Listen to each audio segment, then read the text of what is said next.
Mengapa syariat diajarkan kepada semua, tapi makrifat hanya menyentuh hati-hati tertentu, diam-diam, sunyi, dan tersembunyi? Mungkin jawabannya bukan karena ilmu ini sulit, tapi karena tidak semua hati siap. Karena makrifat bukan untuk didengar, tapi untuk dirasakan. Dan tidak semua yang mencari benar-benar dipanggil. Inilah warisan paling rahasia Rasulullah, yang tidak disampaikan lewat kata, tapi diturunkan lewat cinta kepada jiwa yang telah hancur dan pasrah. Sunyi di balik sabda. Pernahkah kau bertanya, mengapa Rasulullah tidak mengajarkan makrifat secara terbuka sebagaimana beliau menyampaikan syariat? Mengapa tidak ada khutbah panjang yang menjelaskan detail rasa fana atau rincian tentang perjalanan ruh ke hadirat Allah? Apakah ilmu setinggi itu disembunyikan? Ataukah ada rahasia yang hanya bisa terbuka jika hati sudah siap? Ketahuilah, Rasul bukan menyembunyikan, tapi menahan mutiara dari tangan-tangan yang belum tahu nilainya. Makrifat bukanlah pengetahuan yang bisa dicurahkan kepada semua manusia seperti air ke dalam gelas. Ia lebih seperti cahaya yang harus ditangkap oleh mata batin.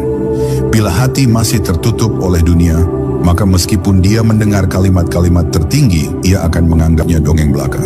Maka Nabi pun menahan, bukan karena pelit, tapi karena sayang. Karena bila mutiara disodorkan kepada yang belum siap, maka bukan hanya akan ditolak, tapi akan dihina. Para sahabat Nabi pun tidak semuanya menerima ilmu makrifat secara langsung.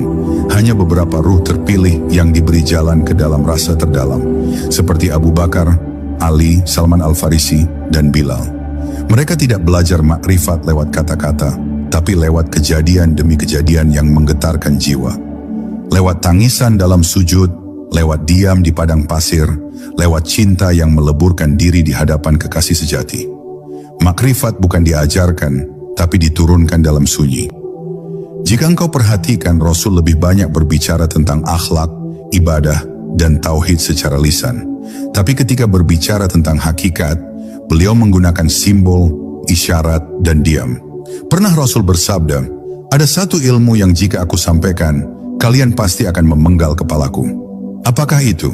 Itu adalah ilmu rasa yang menembus tirai-tirai akal. Ilmu yang hanya bisa dimengerti oleh hati yang telah fana, yang tidak lagi memiliki kepentingan apapun selain Allah.